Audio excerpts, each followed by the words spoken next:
Right,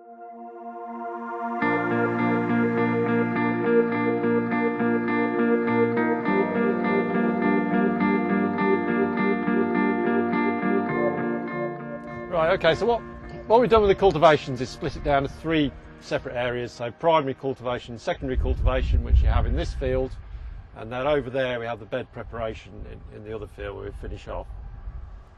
But first of all, this is the field here we're in. I had it magnetic resonance scanned for the soil, and you can see obviously the light of the air, light of the colour, the light of the soil essentially, based on soil texture and also compaction as well. And obviously this heavier area around the edge. So basically it's split into 2 zones, roughly A and B. So what we've done is tried to concentrate all the cultivation trials we've done within this zone B area here.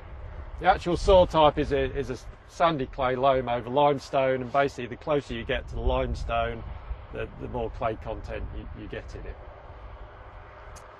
So what we tried to do with the primary cultivation is just look at some of the options you may have had to deal with this season. Now, obviously what you had was the fact that yes, it had dried out fantastically on top, but as many of you probably found out, it was still wet underneath in quite a lot of cases.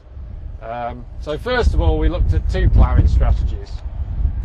So the first one being shallow ploughing. So what we tried to do was say, okay, it's wet at depth, so what should we do? We'll not plough quite as deep. We'll try not to create a pan in doing so, and then carry on from there. The second option was, okay, we know we're going to create a pan if we plough deep, but at least we're going to have that movable zone of soil in doing so. And so therefore, we'll plough deep. We might cause a pan, but we're going to have all that movable soil there. We then looked at various primary cultivation options. So we took the Shakerator, which you can see here. So basically it was this machine, but with a packer roller on the back instead of the deep ridges, which are currently set up for the secondary cultivations that we'll talk about over there. Obviously 400 mil distance between the tines, and it was basically representing an all leg tine option, rather than the disc tine option, just to see if there's any difference there. So we looked at that, and then we looked at the Sumo Trio as one of the most popular min till tools that are on farm at the minute. So we took that as one of the options. And we looked at the difference between going through the Sumo Trio once and twice. And then obviously there's been an awful lot of press coverage and attention about the George Moate and its ability to go straight into stubble. And so we put that into the trial. The particular George Moate we used is not actually the one that's currently available. It's the one that was available in 2011, 2012. So there has been 1 or 2 modifications to it since then. And it was a commercial machine, and so the wear on the blades was around about 40%. So it's not something that was straight out the showroom, in optimum condition. But having said that, it would be, that machine would be working in a commercial situation in that thing. So basically, after we did that, we came through with a farm standard practice, and in this field, the farm standard practice was the bed till deep ridge, which you can see on the trailer over there, and that was done on the 1st of May. And then in terms of looking at the costs, what we then looked at is what impact that had and the cultivations had on the speed of the clod and stone separation system, which in this field was done with a Riki Speedstar, which was basically a web machine. This machine was chosen for in here because obviously it has the ability at slow speed to churn away and create a seed bed, where the soil hasn't been worked an awful lot before. And so therefore it gave all the cultivations the best chance to get enough soil in the bed, particularly when we look at the secondary cultivations. So you can see here straight away the impact that the shallow ploughing had, and you can see also here down in the picture. So as many of you probably noticed, ploughing up some soil, in the spring, that it ploughed up slightly wetter than we were expecting in some cases. Then obviously you had that drying period. So obviously, you know, so here you can see with the deeper ploughing, there's a lot more clod potential there than the shallow ploughing resulted in, and you can see that resulted in a 0.4 kilometre an hour difference. Our normal practice is about half between those, about 11 inch. Yeah.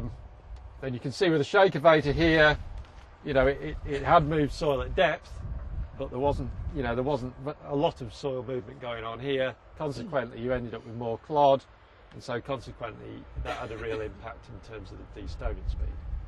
And that impact in the destoning speed, when it came to the costs, basically just cancelled out the benefit you were actually getting from not ploughing. So here, not a lot of difference between the two finishes from the trio, and a little bit, there is an advantage in terms of less clod here with the 2 passes, but the extra speed you get out the destoner doesn't cancel out the cost of the extra pass. What was in here before? Wheat. When we sat down and sort of discussed about all the operations that we might want to show in here, obviously we looked at these ploughing operations, and we decided to look between a shallow plough and a deep plough and try and make that different. But what we really wanted to do was actually try and demonstrate ploughing on top using, you know, steering, satellite steering and that sort of thing, because I've got a number of clients who are actually ploughing on top now, and they say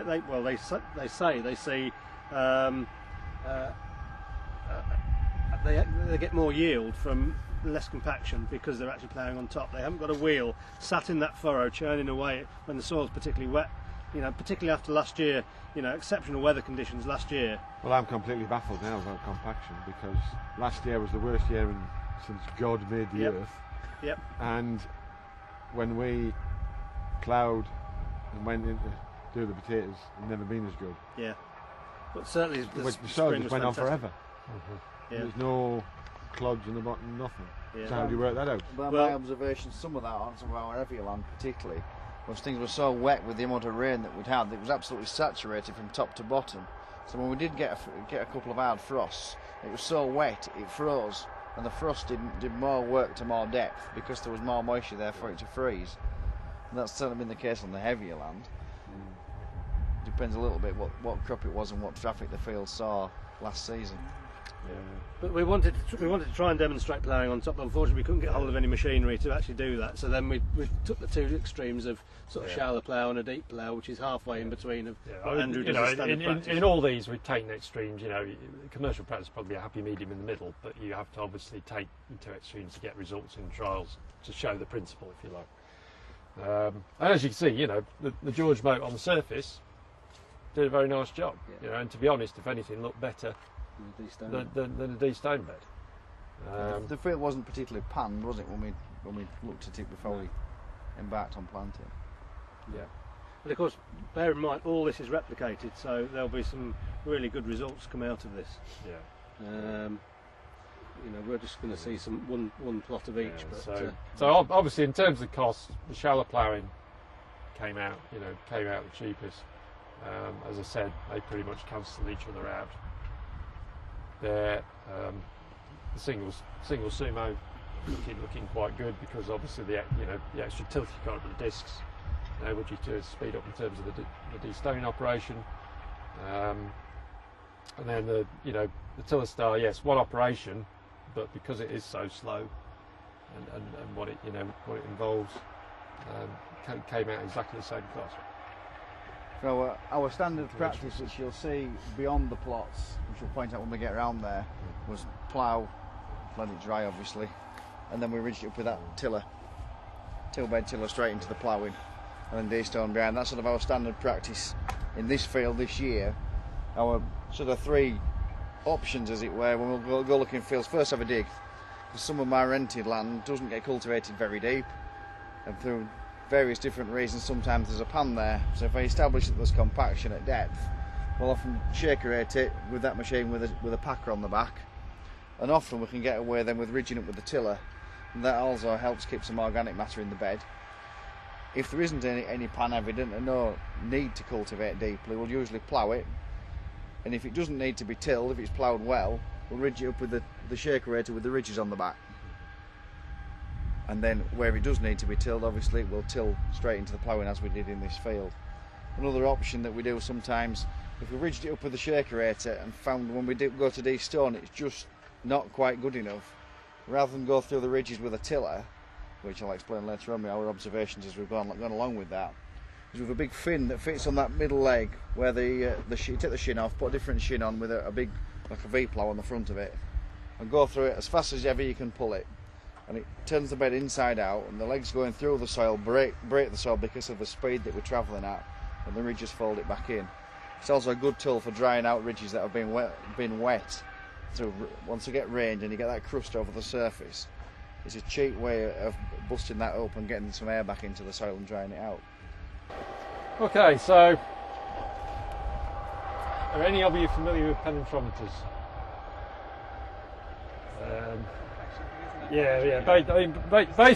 Basically, the simplest way to show it is basically a rod that you force into the ground, and as you force it into the ground, it basically just detects the force that you're actually having to put on it in order to push it through. So the resistance that the soil has. And in dry conditions, not in wet conditions, because you don't detect that through a panel in wet conditions. Obviously, this year it's been ideal to use. So basically I did these readings before the crop was first irrigated, so when it was representing most resistance, essentially. So basically the easiest way to explain it is if it's below 1, that's completely unimpeded rooting. So the crop is happily growing down at 2 centimetres a day in terms of its root structure without being slowed down at all, and it'll basically do that until essentially most varieties flower. Generally when they flower they've reached their maximum rooting depth that they're going to reach. So by the time you get to 1.5, you've basically lost half of that. So you're down to about 1 centimetre a day. So they're still growing, but they're just, you lose the final rooting depth because you've slowed them down. And then by the time you get somewhere around 3.5, then unless the root can find a wormhole, it's going nowhere. Essentially reach your maximum rooting depth. So just looking at it overall, there's 2 here that stand out. You see these 2 rise up earlier before the other ones. Now the orange one is a shallow plough, and as you'll see in the hole, that may not actually, possibly think that may not actually represent the situation of what we're seeing in the pit. But the other one is a Tillerstar, and that almost definitely is representative of what we're seeing in the crop. The other one that possibly stands out here is this purple one here, and that's actually the single pass with the Sumo. But to make that a little bit easier to see, so this one here, you can see a comparison. So here the blue line, that's the deep plough. So you can see we have achieved quite a nice area here that's free compared to the shallow plough and the Tillerstar. Then if we look at all the different min-till options we've got, so here you can see the purple one here, that's actually 2 passes with a Sumo. And can you see a difference between the blue and the purple line? The blue line is a single pass. Now I think what's going on here is that you get a fantastic ripping action with the tines at the front, and the discs create a really quite nice tilt. But the discs also are slightly compacting, and that's also sort of doubled by the fact you've got that heavy roller on the back. Now if it's slightly wet at depth, it can actually squeeze and it can actually cause a little bit of a pan. So I think what we might be seeing is the fact that second pass is just squeezing that little bit more. The other thing just to consider with that though also is because these plots are replicated and they're 3 beds wide, we basically had to do all the operations in one direction. We couldn't cross over. Normally if you were going twice with a Sumo, you'd do it once in one direction and then you might do it at right angles or certainly at an angle. So just bear that in mind, that we just moved over. So what we did was move over 0.5 metre, so essentially the tines were running in between the others.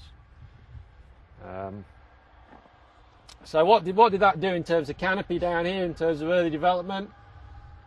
Well, here the orange line down at the bottom and you just need to correct that when you get your sheets because it's not actually showing on here for some reason. But that is actually the Shakerator.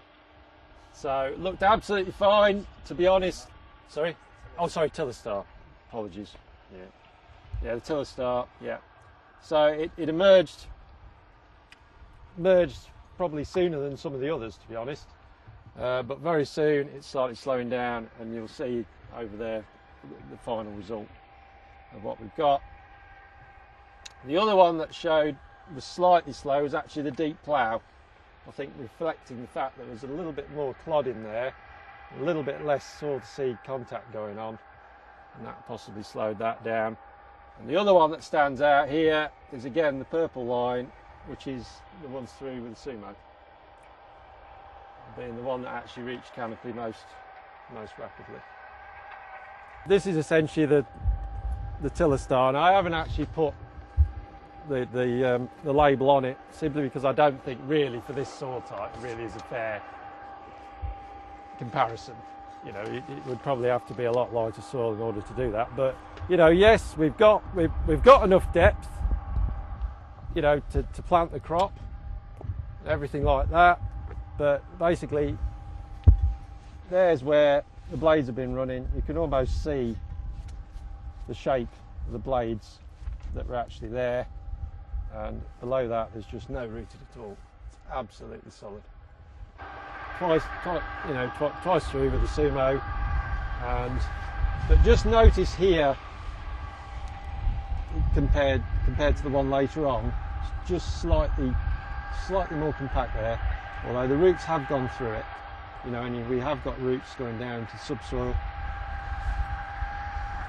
Way there, you can see roots going all the way down there, you know, so we achieved a pretty good result. And again, it's reflected in the canopy straight away.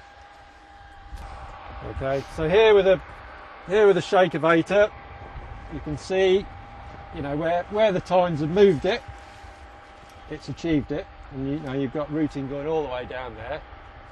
But whether can you notice this little bit of a wavy effect going on here? You know, we're a little bit up and down effect here. And I think basically what we've seen here is that, well, there's two things happened here. One, we've lost a little bit of bed depth overall because we've actually thrown more clod into the trench. So we've lost a little bit of the overall depth altogether. And the other thing is that really, I think with this operation we could have really done with going twice through, because we haven't successfully moved all the subsoil to allow the roots to actually get into it. Okay, so if you remember back to the 2 times through with the Sumo, now compare it to this, you see how that's quite a bit more freer all the way down in here. Now we see how more roots going on in this layer, and you know, we're successfully getting roots right down into the layer as well down here. So I think, you know, we haven't got quite as much squashing going on here. Overall we've got deeper rooting going on. Right, so the first of our ploughing strategy options, deep ploughing. And here you can see the straw, so this is the plough layer. Have we created a pan? I think we probably have in doing that. But have we created quite a big, you know, rooting zone of free rooting going on in here? You know, I think we have as well. You know, so essentially we've achieved what we set out to achieve. You know, we know by ploughing deep we can cause a pan. Have we got a reasonable rooting area? Yes. You know, have we got a reasonable result in the canopy? Yes. DAP we place on with the planter at planting underneath the bed, and then we top dress with liquid with the herbicide, and then follow up at sugar initiation with Extran usually. How much do you put on with the herbicide? It's N30, about 180 litres, which is about 70 kilos. Okay, so the second of our ploughing strategies, and we can see the straw in here.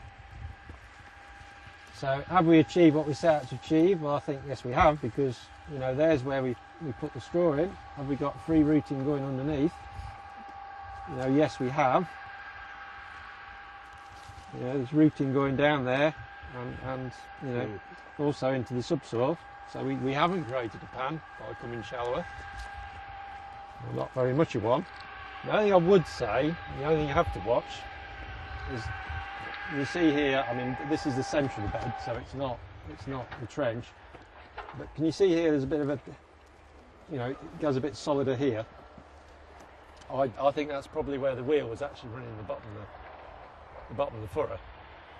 And I think that's the one thing you have to watch with shallow ploughing, is that, you know, you will have soil that is more compact, where you've actually had, you know, so with shallow ploughing, that's probably even more of a case for ploughing on top. Yeah. To get the best benefits. But, you know, have we achieved what we set out to do? Yes, we have. You know, have we achieved a good canopy? You know, yes, we have.